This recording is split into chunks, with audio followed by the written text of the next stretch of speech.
I remember growing up and saying, you know what, I don't want to be a drinker. I don't want to be an alcoholic. I wanted to be different. And this is what took my grandma and grandpa. My great-great-grandma was an alcoholic. My great-great-grandpa was shot in a bar. And then I found myself being an alcoholic. I turned it to something that I didn't want to become. Anthony Torres' early childhood came without a storybook start. At the age of 6, after his parents divorced, Anthony suffered a significant loss. Mama was 16 years old when she had me. There was always a lot of uncertainty.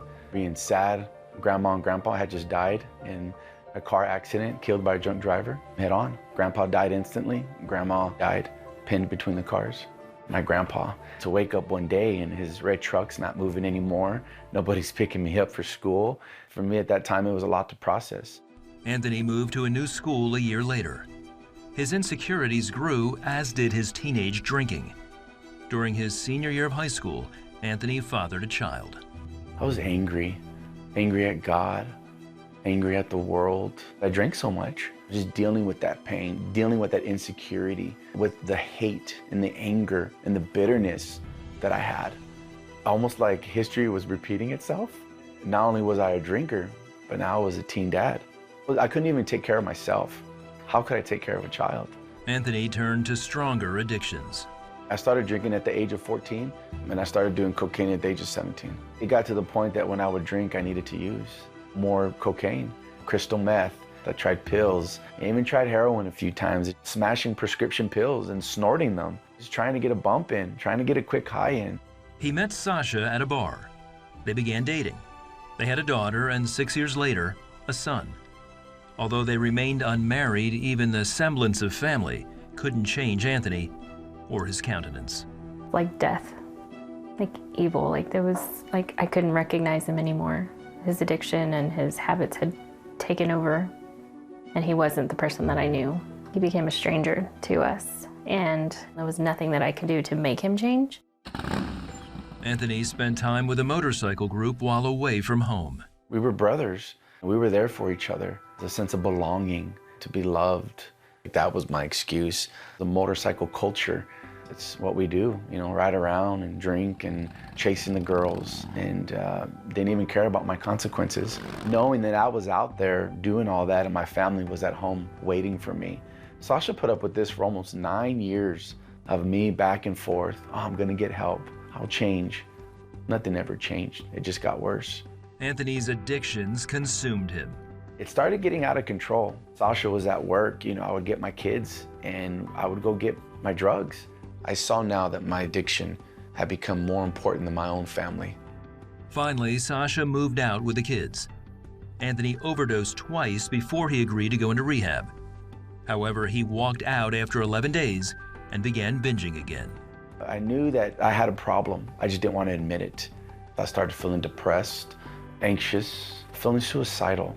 I had no hope in life, and my kids deserved better. Sasha deserved better. Nobody would miss me, and my addictions was gonna kill me.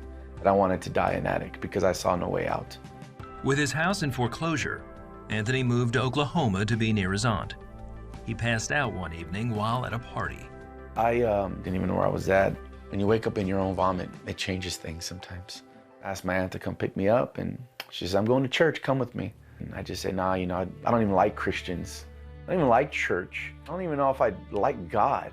But I remember showing up to this church. He got up there and he spoke about a Jesus that I've never heard before in my entire life.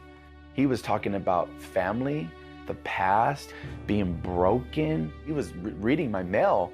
For once in my life, my heart wasn't hardened anymore. It was softened. Anthony responded. I got up out of the chair and walked towards the front, the walk of defeat. Because for once in my life, I had no pride, no ego. God had me right where he wanted me.